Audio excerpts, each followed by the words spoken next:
Cuando se atraviesa Malí, camino del desierto del Sáhara, se vive kilómetro a kilómetro el problema de la falta de agua en el tercer mundo.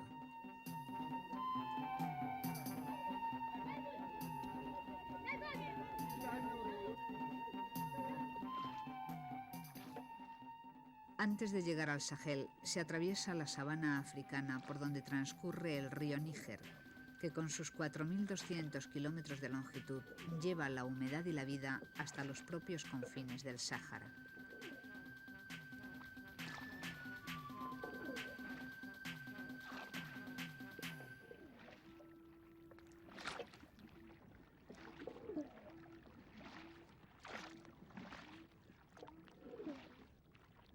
La sabana se caracteriza por la presencia del árbol africano por excelencia, el baobá, y por la aparición de los termiteros gigantes cuyas voraces hormigas destruyen los cultivos.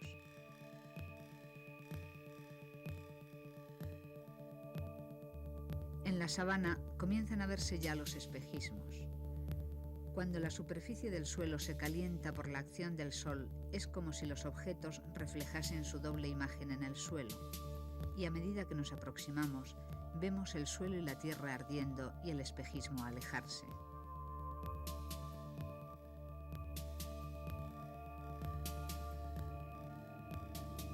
En la sabana desaparecen las carreteras asfaltadas y comienzan las de tierra. El polvo lo invade todo durante la estación seca y en la época de las lluvias los caminos que atraviesan el continente negro se convierten en un barrizal.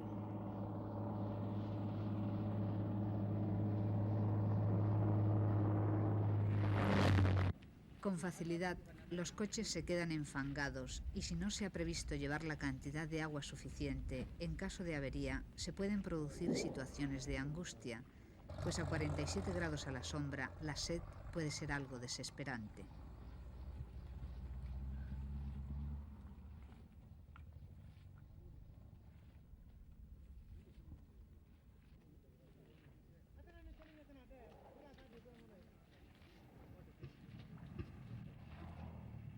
Por eso, en las zonas desérticas funciona una cierta solidaridad a la hora de ofrecer agua en casos de emergencia.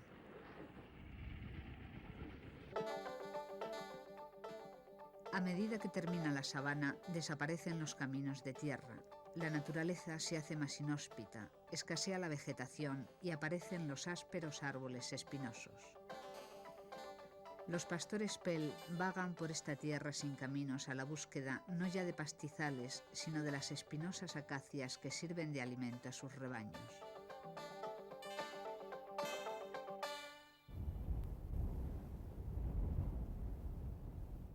Estamos ya en el Sahel, ese cinturón de aridez que separa la sabana del desierto del Sáhara. Aquí, las lluvias son escasas y los pozos o puntos de agua difíciles de encontrar.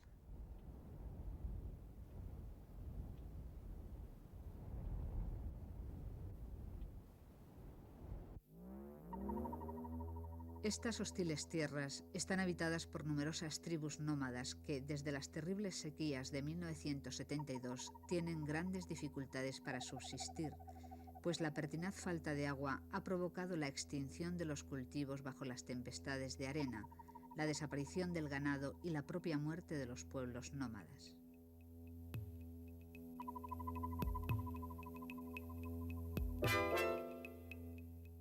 Amanecer en un poblado del Sahel es presenciar la lucha de todo un pueblo por la obtención del agua.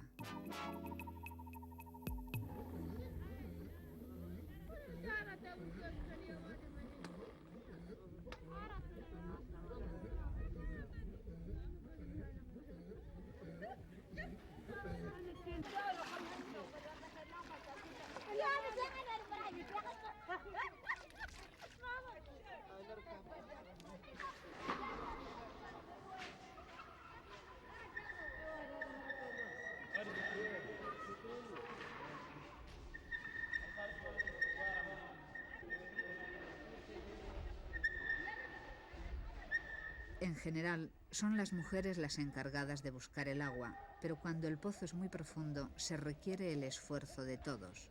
Mujeres, niños, hombres y animales de carga que al unísono y con un primitivo sistema elevan el agua que está a 60 o 100 metros de profundidad.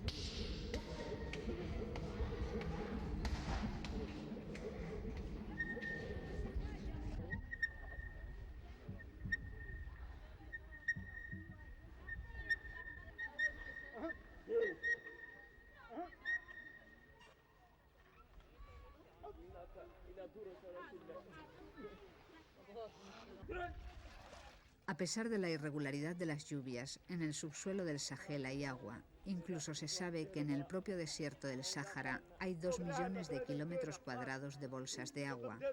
Pero no son fácilmente explotables porque a veces se encuentran a 1000 metros de profundidad.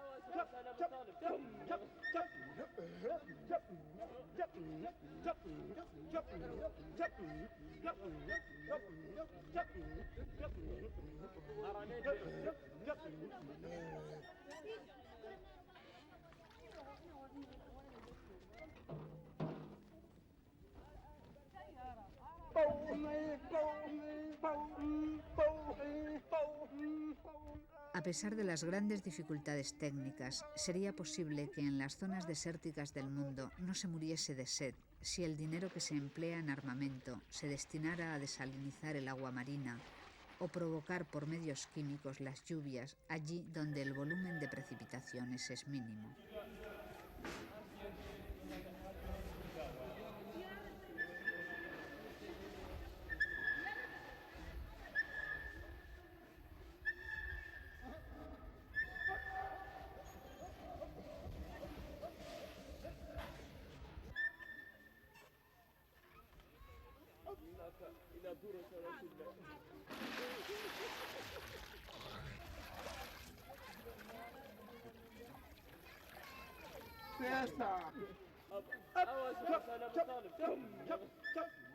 Podría hacerse, en definitiva, un reparto justo de las aguas potables que hay en el mundo.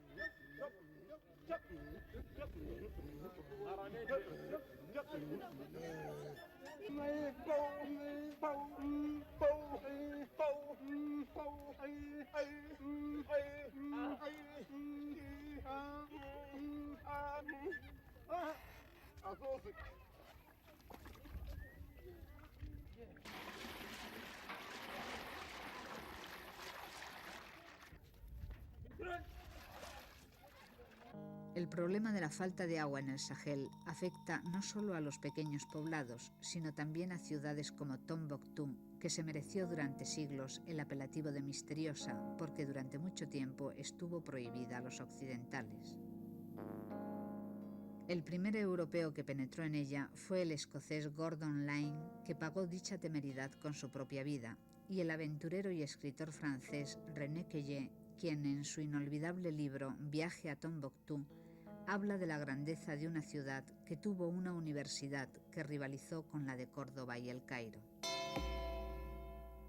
Creada en el siglo XII por los tuareg, Tombuctú fue el punto de enlace y descanso de las caravanas que atravesaban el desierto para comerciar con la sal, los tejidos, el té, los perfumes y las alfombras.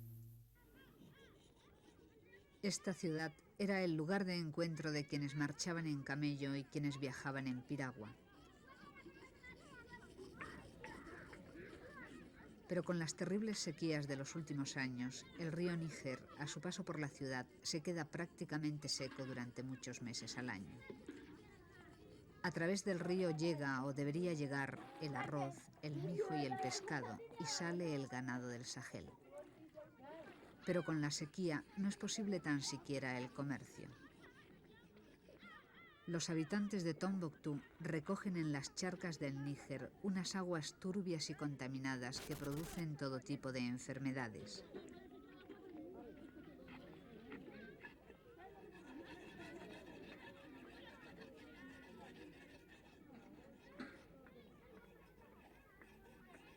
A las conjuntivitis propagadas por los cientos de moscas que se posan en la piel de los niños hay que añadir la verminosis, esos cientos de parásitos que inflaman el vientre de los niños del tercer mundo.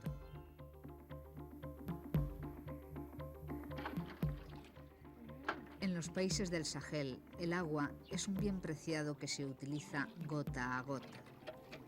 Las mujeres friegan los cacharros de la cocina una y otra vez en el mismo recipiente, pues el agua corriente es algo desconocido. Bañarse, por supuesto, es un lujo al alcance de muy pocos. Esta madre africana ha tenido que recorrer varios kilómetros y transportar en la cabeza una pesada lata de 20 litros de agua para poder bañar a su hijo.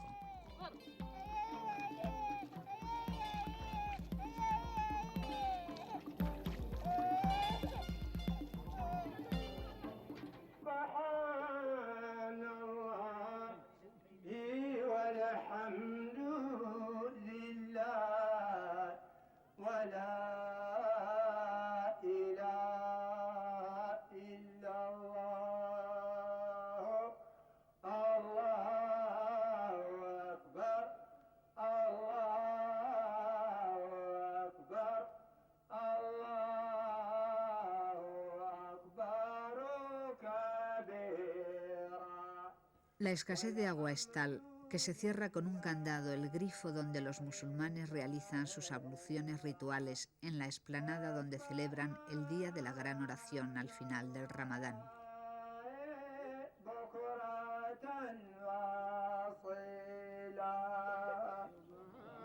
Estos hombres del desierto no han podido lavarse los pies, las manos y la cara como el Corán prescribe que debe hacerse antes de comenzar a orar.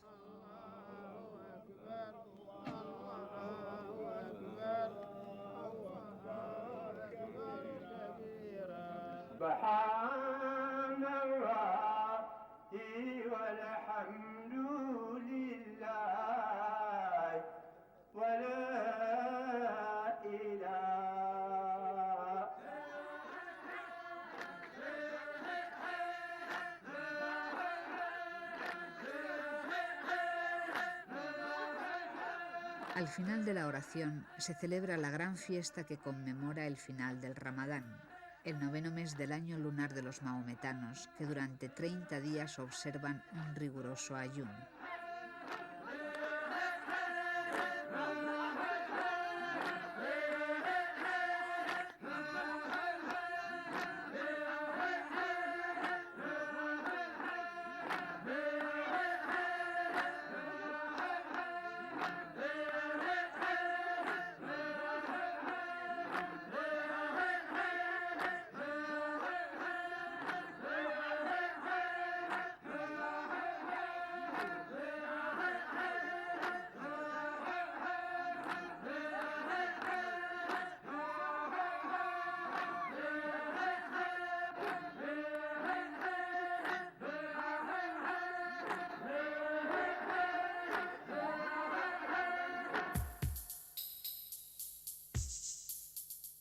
En cualquier poblado del Sahel, un paisaje habitual es encontrarse la tierra agrietada que se abre bajo los pies de quienes huyen de este abrasador infierno. El ganado sediento no tiene apenas donde abrevar y los lagos tienen un nivel tan bajo de agua que donde antes había pesca y se podía navegar, hoy apenas se puede atravesar en piragua.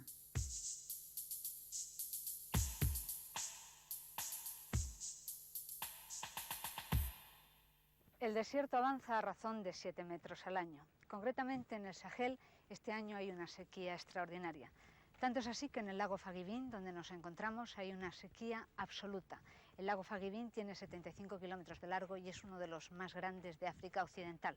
Esta sequía ha provocado realmente la desesperación de los tuareg y de los restantes grupos nómadas que viven en sus orillas.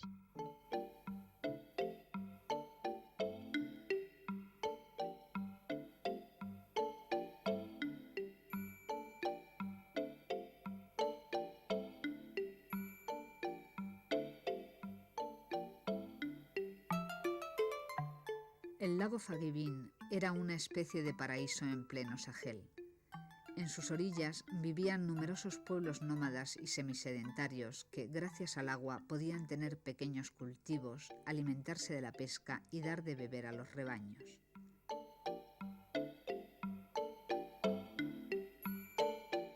Estas conchas nos demuestran que hasta hace unos años aquí hubo agua y por lo tanto vida.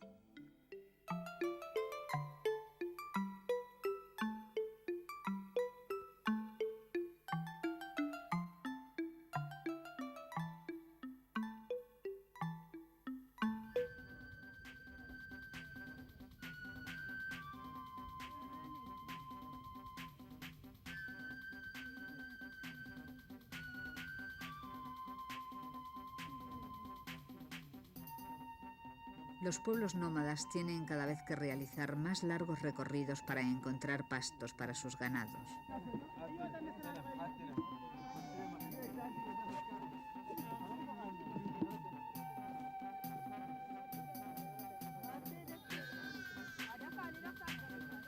Diezmados por las enfermedades y mal alimentados, tanto los tuareg como el resto de las tribus nómadas que viven en el Sahel y en los confines del desierto ven como poco a poco se va extinguiendo una forma de vida que ya no se presta al comercio de las caravanas ni a su propia existencia de vida transhumante.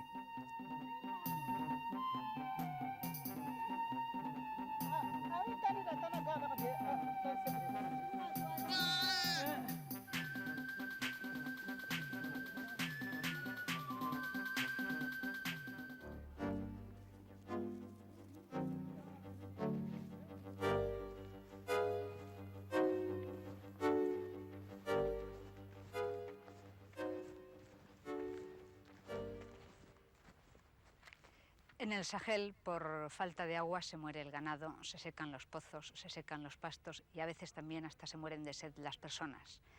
Tener sed en el Sahel es algo muy distinto a esa pequeña necesidad de beber que podemos tener a veces en Europa y que por otra parte se puede saciar fácilmente, simplemente abriendo el grifo o yéndose a la nevera, que es mucho mejor, y tomándose algo fresco.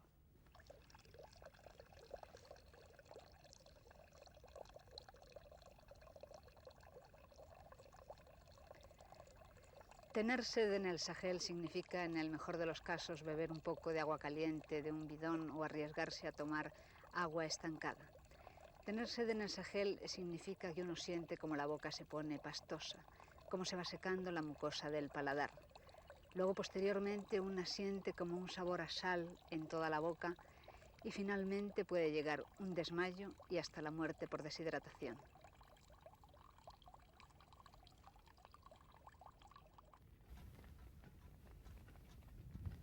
Cuando se tiene auténtica sed y ya ha empezado el proceso de deshidratación, la lengua se hincha y se llena de llagas.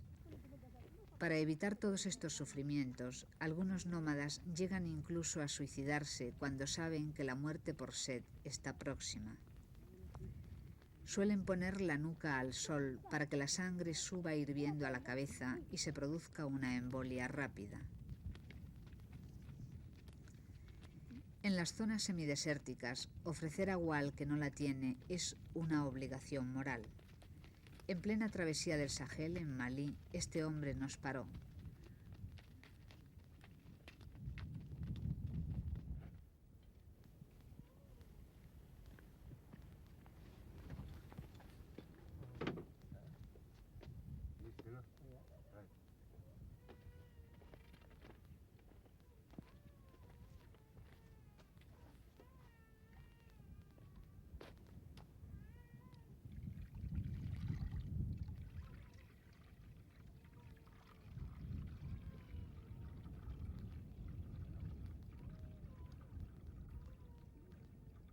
Su sed era tan acuciante que allí mismo empezó a beber con desesperación antes de llevar el agua a su propia familia.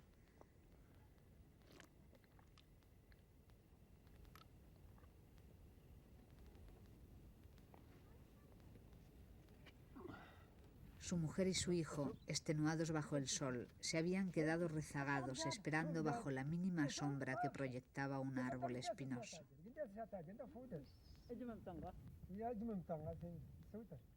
En el desierto, las imágenes suelen ser de una gran belleza plástica. Este pueblo, por ejemplo, se asienta sobre una hermosa duna blanca. El propio viento ha formado estas colinas transportando la arena hacia un obstáculo, roca o arbusto. La arena se acumula allí y nacen entonces las dunas, que a veces avanzan 10 o 15 metros por mes. Esta duna blanca ha quedado detenida para siempre por este pueblo nacido de la propia arena del desierto. Contemplado así, se cae en la tentación de pensar que es mejor vivir en la simplicidad de la naturaleza, respirar el olor de la arena caliente y ver pasar el tiempo. Pero lo cierto es que en esta zona del mundo la naturaleza es hostil para todos.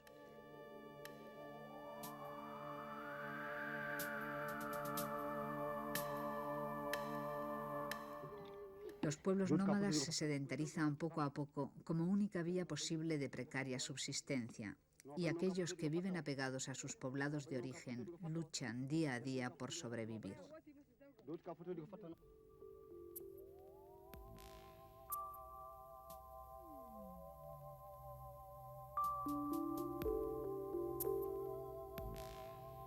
La falta de agua no implica solo la sed, sino también el hambre.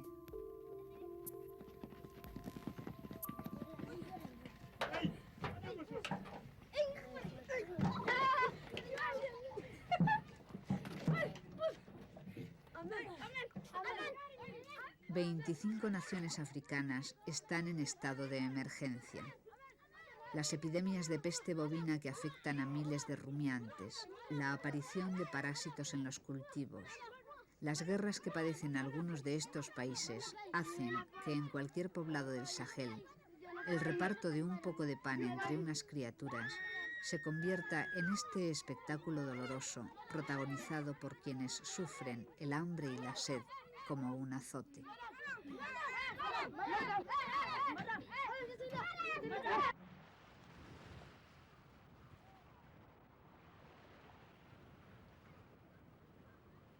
Las embarcaciones más primitivas del mundo.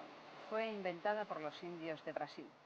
Consta de una simple plataforma constituida por 6 u 8 maderos que están entrelazados por unos tacos de madera que sirven como si fueran clavos. Luego llegaron los portugueses y añadieron la vela, pero desde entonces no ha evolucionado absolutamente nada. Los yangadeiros se hacen a la mar todos los días y siguen pescando con la caña y el anzuelo. Apenas unos 2 o 3 kilos de peces, como ustedes pueden ver, que no sirve prácticamente para vivir. Y además, en estas frágiles embarcaciones pasan no solo horas, sino a veces también días y tienen que dormir sobre estas plataformas sin tener ninguna protección ni del viento ni del agua. Las yangadas y los yangadeiros en Brasil están en vías de extinción.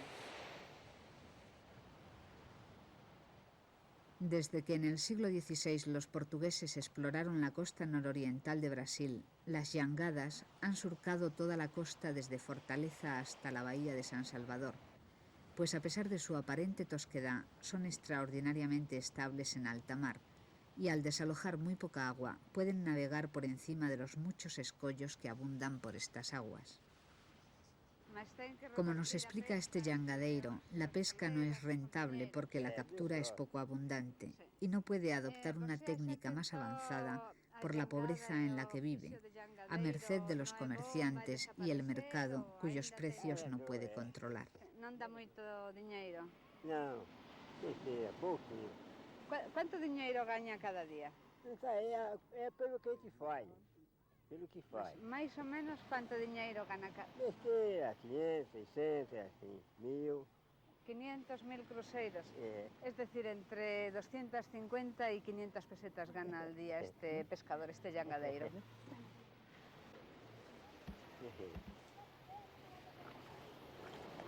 En general, los jangadeiros o pescadores no son los dueños de la embarcación y tienen que repartir las escasas ganancias con los patrones.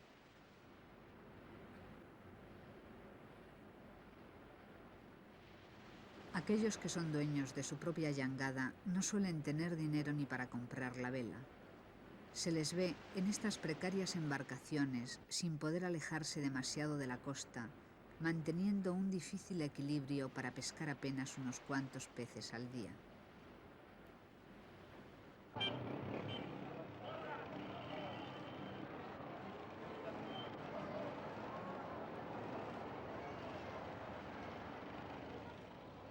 En el nordeste brasileño viven 30 millones de seres humanos que padecen el azote de las terribles sequías y la progresiva desertización de las tierras, lo que induce a la emigración no deseada de muchos de sus habitantes, que desde el interior del Sertão huyen hacia la selva o bajan hacia Bahía a la búsqueda desesperada de lo que llaman la tierra de sosiego, un lugar, aunque sea bajo el implacable sol, donde puedan comer al menos una vez al día. Los brasileños llaman retirantes a todos aquellos que, desesperados por la falta de agua y el hambre, se echan a andar por los caminos del seco y abrasador Sertão. Muchos de estos retirantes llegan a ciudades como Recife con la esperanza de encontrar trabajo y acaban engrosando el número de desheredados que se amontonan en las favelas o barracones, donde llevan una existencia miserable. Las casas de estos suburbios no tienen ni agua ni luz. Sus habitantes se bañan en el agua de las alcantarillas o de los desagües rotos, y la mayoría de ellos padecen graves enfermedades de la piel. Veo bañarse aquí a mucha gente, pero este agua está contaminada, ¿verdad? Nos bañamos en el agua que sale por ese desagüe. Ese agua la usamos para lavar la ropa, para bañarnos y a veces hasta para beber. Aquí debe haber muchas enfermedades de la piel, ¿verdad? Sí, hay muchas. Mire usted cómo está mi hija. Tiene toda la cara llena de pupitas que le producen mucho escozor y la cabeza la tiene también toda llena de heridas que le pican mucho. Pero no tenemos otro sitio para echarnos agua más que este, y con el calor no queda más remedio que mojarse. ¿Cuál es el problema de desagües que hay aquí? Faltan los tubos de desagüe y nosotros no tenemos posibilidades de comprar tubos y cemento para poderlo hacer bien. Si lo tuviéramos, podíamos reunirnos y hacerlo, pero no tenemos dinero. Entonces el desagüe es la propia marea, ¿no? Sí, es la marea. Todo va directamente a la marea. ¿Y el ayuntamiento no hace nada? Aquí todo el mundo ha sido indemnizado para que se marche. Tienen el proyecto de que por aquí pase una carretera que iría ahí, hasta allá al fondo. Aquí hay muy mal olor. Hay mal olor en la marea, pero aquí no. En verano debe haber un olor muy fuerte, ¿verdad? Ahora no, porque el agua está llena de barro, pero cuando la marea está salada, no se puede aguantar el olor. Esta botella de agua vale 20 cruceiros, es decir, 10 pesetas, y esta señora tiene que comprar todos los días una. ¿Cuántos niños tiene usted? 3. Pero está embarazada. Sí, del cuarto. Entonces esta botella es para toda la familia. Sí, pero es para lavar la ropa de los niños. ¿Qué edad tiene usted? 23. ¿Toma usted la píldora o algún anticonceptivo? Toma algún anticonceptivo, alguna cosa? Nada. Entonces cada año tendrá un niño más.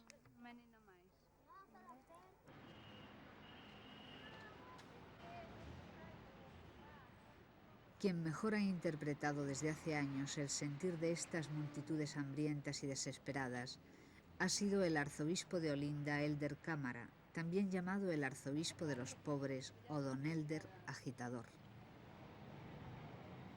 ¿Por qué ha optado usted por la iglesia de los pobres, de los oprimidos, de los desheredados de la tierra en suma? Nosotros, obispos del Brasil, de la América Latina, é evidente como os bispos do mundo, sempre pensávamos em los pobres.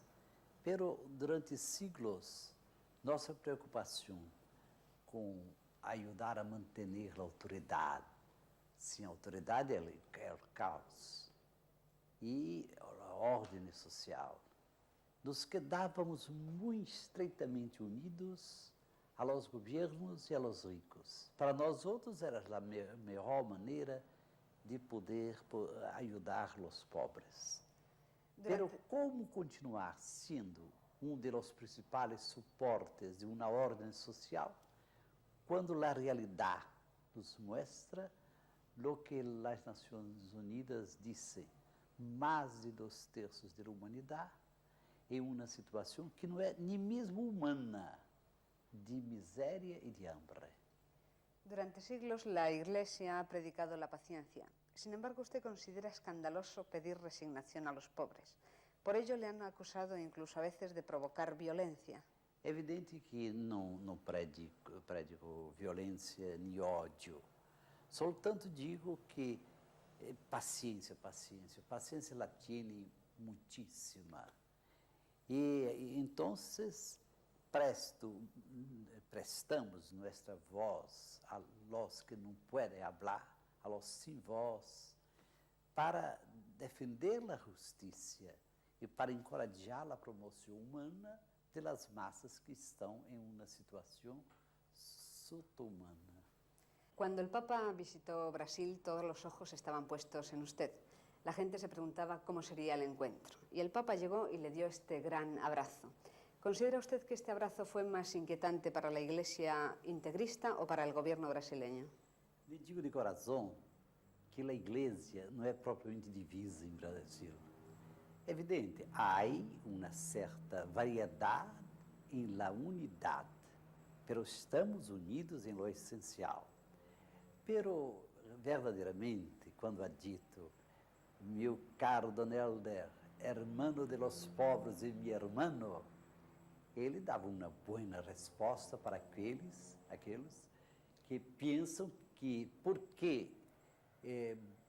buscamos, não somente eu, buscamos emprestar nossa voz a los que não podem falar, que somos comunistas, que somos, só estamos na linha do Evangelho.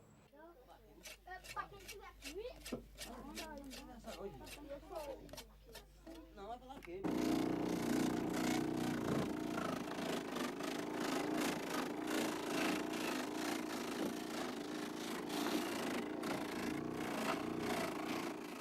La base de la alimentación del pueblo nordestino es la mandioca, que según sea procesada recibe distintos nombres.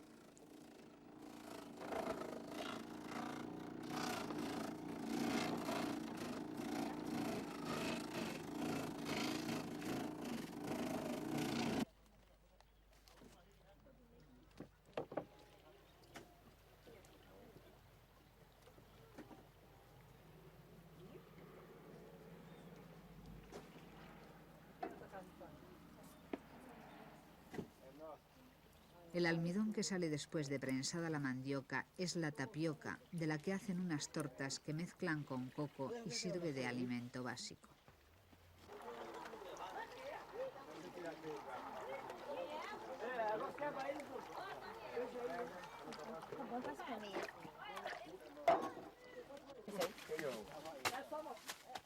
El nordestino tiene una alimentación absolutamente austera. Come arroz y feijão, es decir, judías negras, y la farofa o harina de mandioca que mezclan con todo.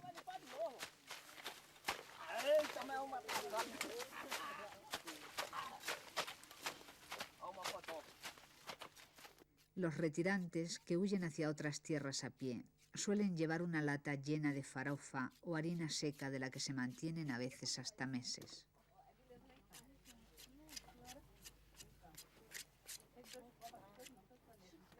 ¿Cuáles son los problemas del pueblo nordestino? Los mismos del mundo. Há esta corrida armamentista que é uma loucura e gasto imenso, e as injustiças na política internacional del comércio, as multinacionais que vêm com o pretexto de ajudar e que tomam nossas matérias-primas. Os preços são sempre fixados lejos de cá, e o desemprego, a hambre. Quando me recuerdo que hoje, para a alegria nossa, a igreja chama a atenção não somente para os pecados personais, pero também para os pecados sociais. Quando se sabe que nel 50 milhões de pessoas se morreram de fome, de hambre, né?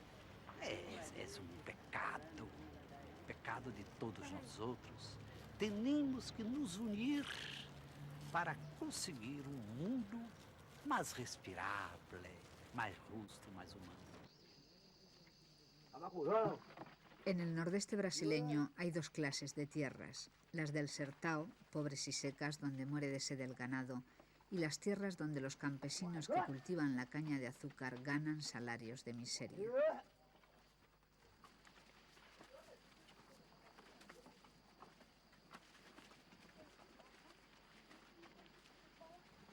Las condiciones de vida de los trabajadores de la caña son realmente terribles. Generalmente están descalzos cuando llueve, con estas lluvias torrenciales que puede haber también en el nordeste, pues trabajan prácticamente enfangados hasta media pierna. Por favor, o señor ¿Trabaja bajo la lluvia? Sí, trabajo debajo de la lluvia. Aunque llueva mucho. No tem problema. Cuando está enfermo, ¿tiene salario? Cuando estoy enfermo no tengo salario. Cuando llegan las lluvias al sertao, después de 3 años de sequía, los campesinos no dejan de trabajar. En el nordeste brasileño se impone un sistema de trabajo parecido al que desarrollaban los siervos en la Edad Media. Los campesinos reciben de los grandes latifundistas pequeños trozos de tierra y a cambio trabajan 3 o 4 días gratis para el patrón. No tienen apenas ingresos económicos y viven en estado de subsistencia de las 4 cosas que siembran en sus pequeñas parcelas. O Brasil, neste momento em que o mundo sente hambre, deve ser um grande produtor de alimentos, porque hoje os alimentos, a comida, é importante estratégia como o petróleo, como as armas. Então, as multinacionais chegam e estabelecem uma aliança com o pequeno número de brasileiros, 10%, menos de 10%, sempre mais ricos, compram enormes porções de terra. E os que viviam de empréstimo nestas terras há anos e anos são expulsados porque as grandes máquinas necessitam de todo o terreno. E quando nós outros, no interior, na zona rural, buscamos defender os que estão lá e que tinham direito de continuar a viver, é evidente, são acusados de subversivos, de agitadores, de comunistas. Este é o primeiro drama da terra, da tragédia da terra. Então, os que são expulsados buscam as cidades. E chegando a cá, tinham a ilusão que vão encontrar trabalho bem pago, e para os meninos, escolas, e se têm problemas de saúde, hospitais e médicos, e há casas para morar. A desilusão é terrível. Não encontram que pequenos troços de terra que esperam a valorização imobiliária. É evidente que invadem essas terras e nós aprovamos, porque estão abandonadas. E existe um direito humano essencial de ter um lugar, um local onde morar. E quando são expulsados, nos encontram unidos, porque o Espírito de Deus nos ha ensinado que mais importante que trabalhar para o povo é trabalhar com o povo. En los mercados de ganado del nordeste brasileño todavía puede contemplarse la figura del vaqueiro que con su sombrero de piel se protege de los rigores del calor. La edad del cuero no ha acabado todavía en el nordeste brasileño, donde los vaqueros conducen sus rebaños de cebúes al mercado a través de kilómetros y kilómetros de sertão. En las vastas regiones del nordeste, la imagen del vaquero independiente que repartía los terneros con el latifundista es poco menos que una figura histórica para novelistas, pues los dueños de las grandes haciendas prefieren ya contratar a trabajadores asalariados para no compartir su ganado con el vaquero. Además de estas transformaciones sociales, la tierra se desertiza cada vez más y los nordestinos huyen de su tierra y reniegan de ella, como esta mujer que, probablemente demenciada por el hambre y la miseria, grita «Brasil maldito» en la soledad del pueblo semiabandonado.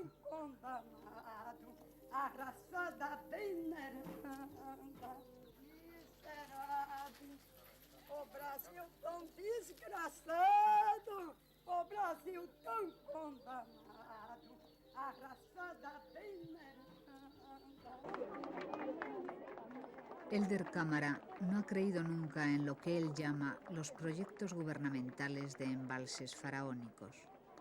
Siempre ha confiado en las fuerzas del propio pueblo. Asistimos con él a la inauguración de un pozo de agua construido gracias al esfuerzo comunitario y no del gobierno. Entonces, ¿el problema de la sequía aquí en el nordeste es un problema climatológico de lluvia o es un problema también de gobierno? É um problema de orientação econômica. E nós outros nos batemos por uma reorientação. Porque as soluções acá são faraônicas, são a serviço de los grandes, de los poderosos. Quando se faz irrigação, é irrigação imensa. Quando se faz barreiras, são barreiras enormes para as áreas. Evidentemente não é para a comida do povo, o povo resta sem comida. É para os grandes supermercados do mundo. Pero e nosso povo descobre sempre mais que eles, se unem, podem resolver seus problemas com seus médios. Não necessitam de grande plata. Hein? Pequenos se ajudam. Nós outros cantamos acá. Eu acredito que o mundo será melhor quando o menor que padece acredita no menor. Bueno, este pueblo es realmente una muestra de ello. Gracias a la lucha del pueblo por conseguir canalizaciones y por conseguir unos pozos, quizá el gobierno acceda... Sim, lo que nos interessa, e nós obispos estaremos juntos com o povo em Ceará, é obter uma revisão em profundidade, um câmbio de orientação econômica. Ao invés de grandes projetos faraônicos, de atender o exemplo que o povo está dando.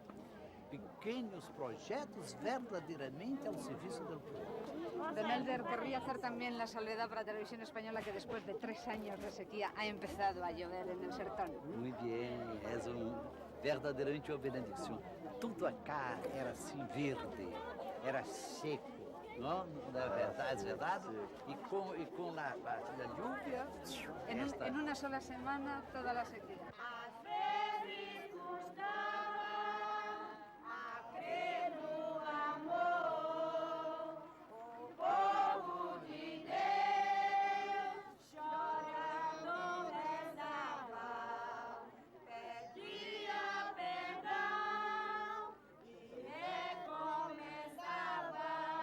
Este frágil y menudo hombre lleva sobre su pecho una simple cruz de madera y sobre su espalda el peso de que uno de sus colaboradores fuera asesinado por fuerzas de extrema derecha.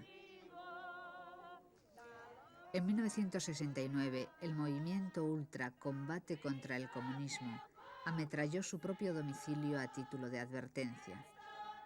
Desde entonces no ha dejado de denunciar lo que él llama los pecados sociales, es decir, el desempleo y la explotación de las materias primas de Brasil por parte de las multinacionales.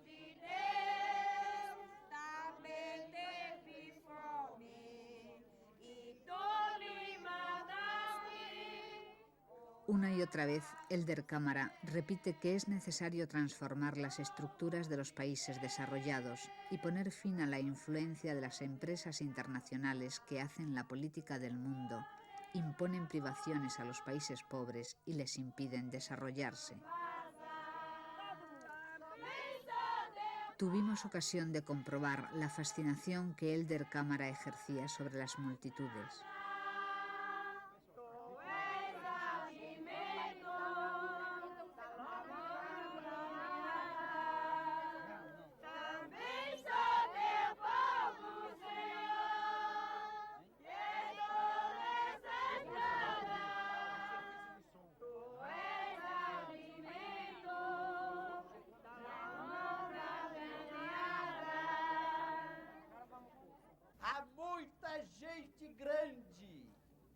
Há muita gente importante que não acredita no povo.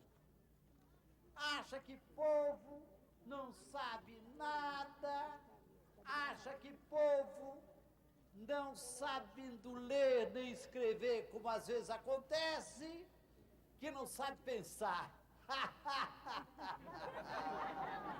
Dirigiéndose a ellos bajo una lluvia torrencial, con los brazos en alto, su pequeña figura se magnificaba y su voz se hacía poderosa mientras señalaba que el gobierno brasileño estaba estrechamente ligado al norteamericano y, por lo tanto, dispuesto a pensar que toda reforma procedente de la base era una infiltración comunista. Que o Nordeste nasceu para ser mendigo, que o Nordeste nasceu para andar de pires na mão pedindo esmola. O Nordeste não precisa de esmola, o Nordeste precisa de justiça. Helder Cámara no deja de repetir que la peor tortura es la miseria, y aunque no le gusta que se le califique de progresista frente a una iglesia integrista, es un hecho que predica la no violencia activa, que conduce a la promoción de los más humildes y a su propia toma de conciencia.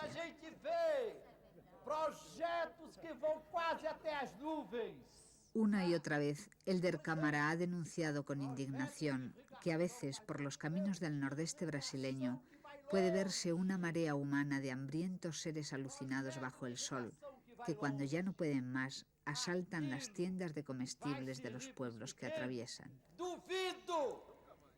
Esas multitudes abrahámicas, como él las llama, no tienen más que la esperanza. Por eso es comprensible que, frente a la corrupción de los políticos locales que se quedan con los créditos que el gobierno concede para la irrigación, surjan personajes legendarios como Antonio das Mortes, vengador de miserables frente a caciques.